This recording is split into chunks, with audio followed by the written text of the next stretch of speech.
যত হবে গুপ্ত তত হবে পোক্ত, আর যত হবে ব্যক্ত তত হবে ব্যর্থ বা তিক্ত।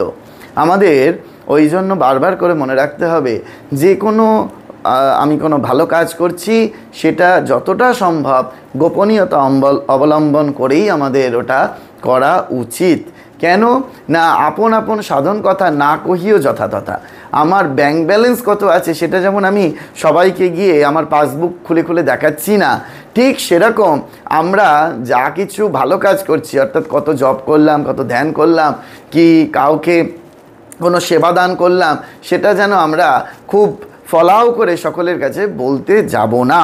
সেই জন্য শ্রী শ্রী মা ঠাকুরন বলছেন যে দেখো, গোপনে যারা কৃষ্ণকে ভজনা করেছে তারাই হচ্ছে গোপী, তারাই ভগবানকে পেয়েছে। সেই জন্য আমাদের যা কিছু করতে হবে ওই গোপনীয়তা অবলম্বন করে, যত হবে গুপ্ত তত হবে পোক্ত।